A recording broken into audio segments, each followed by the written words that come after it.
Hello everyone, welcome to Shikhar Core. Today we will study constitutional design. Topic institutional design. आज हम पढ़ेंगे topic institutional design. अब इसका मतलब क्या होता है वो हम समझेंगे इस वीडियो के अंदर.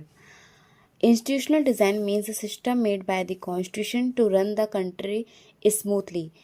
इंस्टीट्यूशनल डिज़ाइन का मतलब होता है एक ऐसा सिस्टम जो किसके द्वारा बनाया गया है, कॉन्स्टिट्यूशन के द्वारा. क्यों बनाया गया? एक कंट्री को स्मूथली रन करने के लिए, ताकि कंट्री अच्छे से चले और कॉन्स्टिट्यूशन के अंदर वो सारे रूल्स रेगुलेशंस दिए गए हैं जिससे हम अपनी कंट्री को अच्छे से चला सकते हैं. अब क्या क्या चीज़ें, क्या क्या क्वेश्चंस निकल के आते हैं वो हम डिस्कस करते हैं. हु विल रूल, कौन रूल करेगा कंट्री के ऊपर, तो ये भी कॉन्स्टिट्यूशन हमें बताता है.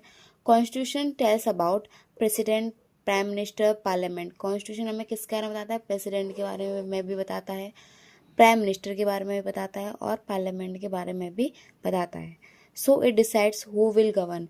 इसीलिए कॉन्स्टिट्यूशन ही डिसाइड करता है कौन गवर्न करेगा किसको, कंट्री को. ऐसा नहीं कि अपनी मनमर्जी कोई भी यहाँ पे गवर्न करने लग जाए. हाउ विल दे चूजन, और ये जो रूलर्स होते हैं ये चूज़ कैसे होते हैं? Through elections. ये भी हमने बहुत अच्छे से डिटेल में देखा है. किसके द्वारा? इलेक्शंस, वोटिंग के द्वारा चूज़ होते हैं. ये कौन करता है? लोग करते हैं. So it explain how leaders come to power. और इसीलिए कॉन्स्टिट्यूशन ये भी एक्सप्लेन करता है कि लीडर कैसे पावर में आते हैं. थर्ड आता है who will do what work. कौन क्या काम करेगा ये भी कॉन्स्टिट्यूशन हमें बताता है. कैसे? Parliament makes law, parliament law बनाएगी. गवर्नमेंट रन्स कंट्री, और जो गवर्नमेंट होगी वो कंट्री को रन करेगी, कंट्री को गवर्न करेगी. और कोर्ट्स गिव जस्टिस, और जो कोर्ट्स होंगे वो क्या देंगे? जस्टिस, मतलब न्याय देंगे लोगों को. So it divides power and responsibilities. इसीलिए जो कॉन्स्टिट्यूशन होता है ये पावर को डिवाइड करता है और रिस्पॉन्सिबिलिटीज़ को भी डिवाइड करता है, जिम्मेदारियों को भी डिवाइड करता है कि कौन क्या काम करेगा. लिमिट्स ऑन पावर, और ये पावर पर भी लिमिट्स लगा देता है. कैसे? Government can not do anything it wants. Government हर वो चीज़ नहीं कर सकती जो वो करना चाहती है.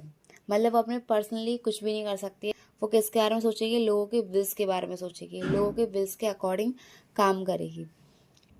पीपल्स हैव राइट, और लोगों के पास यहाँ पे क्या है? राइट्स हैं, जैसे कि फंडामेंटल राइट्स हैं, उनके अधिकार हैं. ठीक है. So it controls misuse of power. इसीलिए ये क्या कंट्रोल करता है? मिसयूज ऑफ पावर, की गवर्नमेंट अपने पावर का मिसयूज ना कर ले. इसी वजह से यहाँ पे पावर्स को डिवाइड भी किया गया है कॉन्स्टिट्यूशन के अंदर. चेंजेस आर पॉसिबल, और कॉन्स्टिट्यूशन के अंदर चेंजेस भी क्या हैं? पॉसिबल हैं. कैसे? Constitution can be updated. हम जो है कॉन्स्टिट्यूशन को अपडेट भी कर सकते हैं. कैसे? लॉ के द्वारा. एक लॉ पास किया जाए पार्लियामेंट में, इसमें मेजोरिटी की सपोर्ट हो और यहाँ पे चेंज हो सकता है, कोई भी लॉ हो सकता है कॉन्स्टिट्यूशन के अंदर. और this is called constitutional amendment, और इसी को क्या कहते हैं? कॉन्स्टिट्यूशनल अमेंडमेंट कहते हैं. So it is flexible not fixed. इसीलिए कॉन्स्टिट्यूशन को यहाँ पे फ्लेक्सिबल बोला गया है.